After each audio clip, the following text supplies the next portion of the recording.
अस्सलाम वालेकुम my dear viewers, welcome to my channel E chemistry. PPSC examination खास तौर पे केमिस्ट्री लेक्चरशिप के लिए की गाइडेंस के लिए ये मेरी सेकंड वीडियो है। अपनी पहली वीडियो के अंदर मैंने 2017 का जो पास पेपर था वो मुकम्मल मैंने डिस्कस किया और उसमें मैंने जो मार्क्स डिस्ट्रीब्यूशन थी एफएससी पार्ट 1, पार्ट 2 और बीएससी अलग करके आपको बताई थी। आज की इस वीडियो में और आने वाली नेक्स्ट वीडियोस के अंदर इंशाल्लाह हर वीडियो के अंदर 10 एमसीक्यूज को डिस्कस करूंगा और उन एमसीक्यूज को डिस्कस करने के साथ साथ उन टॉपिक्स को हाईलाइट करूंगा जिनमें से वो आए हैं और उन टॉपिक्स को कौन सी बुक से तैयार करना है उसके लिए रिकमेंडेड बुक एफएससी पार्ट 1 या पार्ट 2 या बीएससी की बुक से करना चाहिए उस टॉपिक को, वो भी साथ बताऊंगा। चलें तो सबसे पहले स्टार्ट करते हैं एमसीक्यूज को और साथ ही साथ देखते चलेंगे कि किस टॉपिक में से आया है। सबसे पहला एमसीक्यूज आपके सामने है, that is AX2E type compounds are. इसमें ऑप्शन देखें, ए ऑप्शन है वी शेप्ड, बी ऑप्शन था नॉन प्लेनर, सी ऑप्शन है T shaped and fourth option is perfectly diagonal planar. अगर टॉपिक की बात करूं तो ये VSEPR theory valence electron pair repulsion theory से आया है। अब ये टॉपिक आप कौन कौन सी बुक से रेडी कर सकते हैं? एफएससी पार्ट 1, अगर आप सिर्फ एफएससी पार्ट 1 की बुक से ही इसको स्टडी कर लें तो इस क्वेश्चन का आंसर आप आसानी से कर सकते हैं। और साथ ही साथ आप वेस्पर थ्योरी को किसी भी पाकिस्तानी ऑथर की बीएस केमिस्ट्री की बुक से या बीएससी की बुक से आप रेडी कर लें इनऑर्गेनिक केमिस्ट्री की, तो भी आप इस क्वेश्चन का आंसर कर सकते हैं। दोनों जगह से कर लें। फ़र्क सिर्फ इतना है कि एफएससी में सिर्फ 3 कैटेगरीज या 3 टाइप ऑफ मॉलिक्यूल को डिस्कस किया गया है, AB3, AB2, AB3, AB4। जबकि आप बीएससी से पढ़ेंगे तो आप थोड़ा सा मज़ीद इसको देखेंगे कि उसमें AB2, AB3, AB4, AB5, AB6 और AB7 तक जो मॉलिक्यूल्स के स्ट्रक्चर ज्योमेट्री को डिस्कस किया गया है वेस्पर थ्योरी की मदद से। तो मैं आपको रिकमेंड करूंगा कि आप ये टॉपिक एफएससी की बजाय डायरेक्ट बीएससी की बुक से तैयार करें ताकि आपका एक टॉपिक मुकम्मल तैयार हो जाए, ताकि आपको अगर वेस्पर से रिलेटेड हायर लेवल पे भी आता है तो आप उसको आसानी से कर लें। तो आपके सामने मैंने डिस्कस किया ये, तो इसका करेक्ट ऑप्शन है ए, दैट इज़ वी शेप्ड, क्योंकि इसमें 2 बॉन्ड पेयर और एक लोन पेयर है। हाँ, तो अब मूव करते हैं अपने सेकंड एमसीक्यूज़ की तरफ। तो सेकंड एमसीक्यूज़ भी हमारा वेस्पर थ्योरी से है, that is AB2E5 type molecule is. अब अगर आप देखते हैं AB2E5 टाइप मॉलिक्यूल को तो ये आपको साफ नज़र आ रहा है कि 2 बॉन्ड पेयर और 5 लोन पेयर, यानी ये AB7 कैटेगरी का है।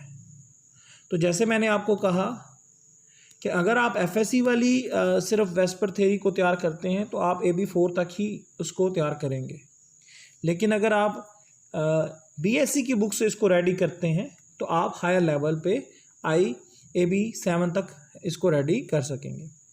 अब इस एग्जाम्पल को आंसर करना बड़ा आसान है। आप देखें AB2 यानी सेंट्रल एटम के गिर्द 2 एटम होंगे, 2 बॉन्ड पेयर होंगे, बाकी लोन पेयर होंगे।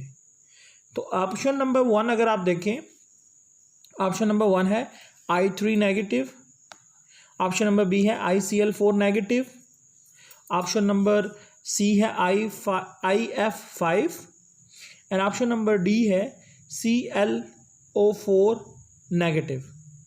ये 4 ऑप्शन हैं। अगर आप इसमें देखें तो सिर्फ एक ही ऑप्शन है जिसमें टोटल एक सेंट्रल एटम और 2 आपके पास दूसरे एटम मौजूद हैं जो उसके साथ अटैच हैं, यानी टोटल 3 एटम होने चाहिए। तो इसमें अगर आपको देखें तो I3 नेगेटिव ही करेक्ट आंसर है, जिसमें सेंट्रल एटम के गिर्द आपके पास सिर्फ और सिर्फ 2 एटम साथ मौजूद हैं। चलें तो आप चलते हैं अपने नेक्स्ट एमसीक्यूज़ की तरफ, एमसीक्यूज़ नंबर 3।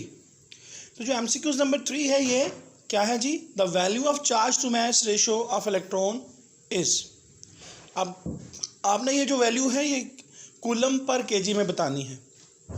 इसके ऑप्शन देखिएगा, 1.758 in 10 raised to the power minus 11, 9.109 in 10 to the power minus 31, 6.67 in 10 to the power minus 23, 1.758 in 10 raised to the power 11. 4 option है। तो पहले तो मैं आपके साथ इस टॉपिक को डिस्कस कर लेता हूँ। ये टॉपिक है determination of charge to mass ratio, और ये आपको टॉपिक मिल जाएगा एफएससी पार्ट 1 की बुक से। चैप्टर जो है ये एटॉमिक स्ट्रक्चर से है। अगर आप वहाँ देखें तो वहाँ पे charge to mass ratio J Thomson ने इन 1897 फाइंड आउट की हुई है, और वो वैल्यू है एग्जैक्ट आपका ऑप्शन डी। ठीक है, तो अब मैं आपको ये बताता चलूँ कि ये चैप्टर एटॉमिक स्ट्रक्चर, ये आपको रिकमेंडेड अगर मैं बुक बताऊँ तो ये आपने एफएससी की बुक से ही चैप्टर मुकम्मल अगर कर लेते हैं।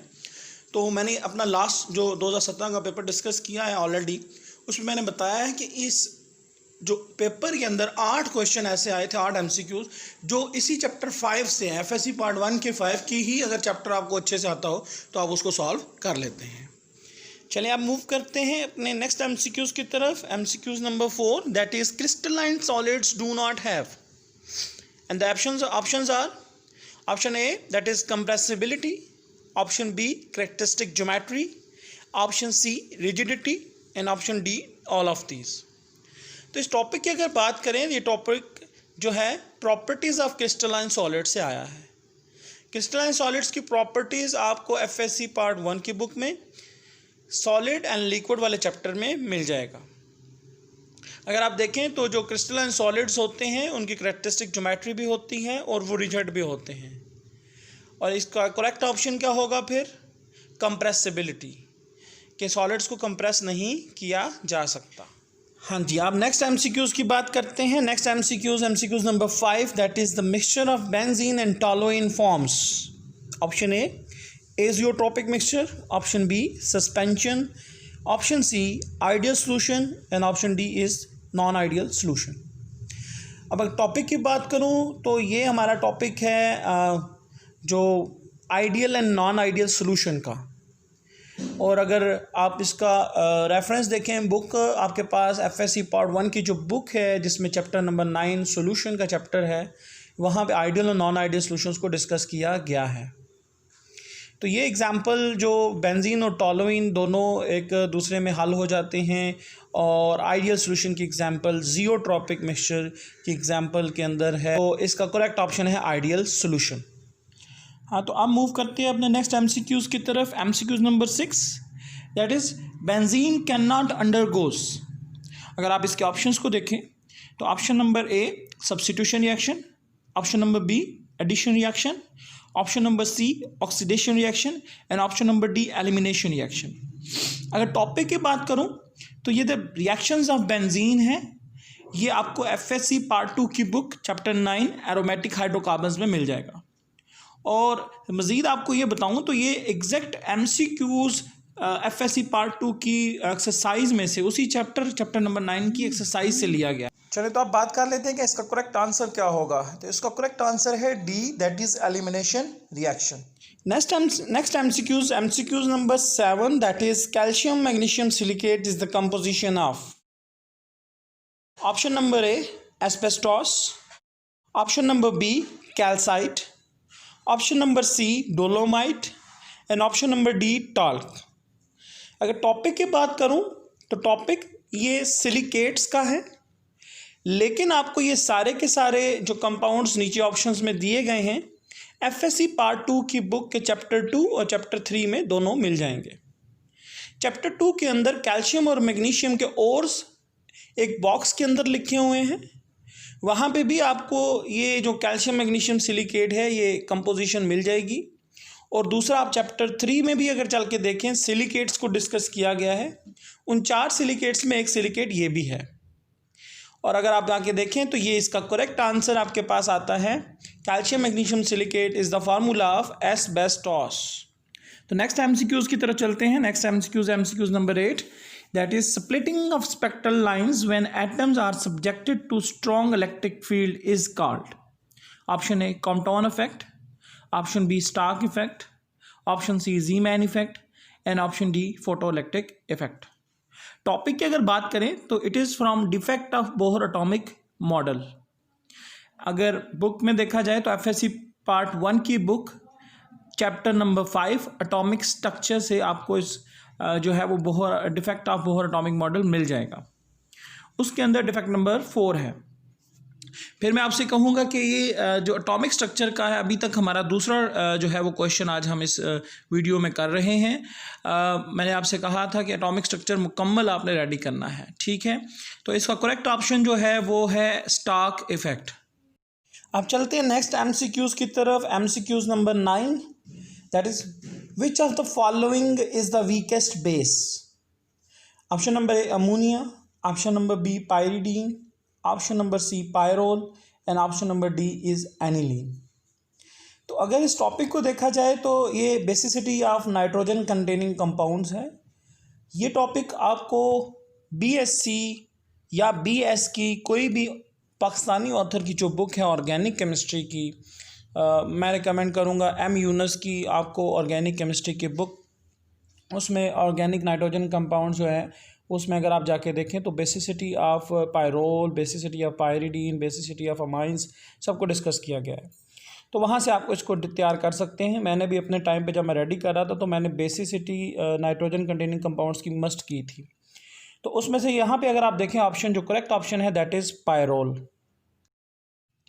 तो चलें आप मूव करते हैं अपने लास्ट और एमसीक्यूज नंबर 10 की तरफ। That is, which is the correct sequence of region of electromagnetic spectrum? Option A, cosmic rays, X-rays, visible and UV. Option B, microwave X-ray, visible and UV. Option C, UV, cosmic, micro, X-ray and visible. And option D is visible, UV, X-ray and cosmic. अब अगर मैं इस topic की बात करूं तो ये topic है स्पेक्ट्रम, और स्पेक्ट्रम का टॉपिक आपको एफएससी पार्ट 1 की book chapter number 5 that is atomic structure में मिल जाएगा। आप देख लें आज की इस वीडियो में हमने 3 एमसीक्यूज ऐसे डिस्कस किए हैं पास्ट पेपर में जो कहाँ से आए हैं, एटॉमिक स्ट्रक्चर से। तो अब अगर आप देखें तो स्पेक्ट्रम वहाँ पे मौजूद है जिसमें कुछ तरतीब इस तरह है। विजिबल स्पेक्ट्रम का रीजन आपको पता है 400 से 800 नैनोमीटर होता है। विजिबल से नीचे के रीजन यूवी है, यूवी से नीचे एक्सरे, एक्सरे से नीचे गैमा और गैमा से नीचे कॉस्मिक है। तो यहाँ पे सबसे जो करेक्ट आंसर है अगर आप इसको रोक के देखें तो option number D that is visible, UV, X ray and cosmic ray. तो ये करेक्ट ऑर्डर है, बाकी अगर आप देखें ऑर्डर इनकरेक्ट है। तो ये थे हमारे आज के 10 एमसीक्यूज़। इंशाल्लाह अगली वीडियो में मिलेंगे आपके साथ मज़ीद 10 एमसीक्यूज़ की 2017 के जो पास्ट पेपर में आए थे, और आस्ता आस्ता जैसे ही हमारे ख़त्म हो गए तो इंशाल्लाह हम पास्ट पेपर 2015 और उससे पहले 2012 की तरफ भी मूव करेंगे। तो हमारे इस चैनल को लाजमी सब्सक्राइब करें ताकि आपको हर आने वाली वीडियो का नोटिफिकेशन सबसे पहले मिले। अल्लाह हाफिज़।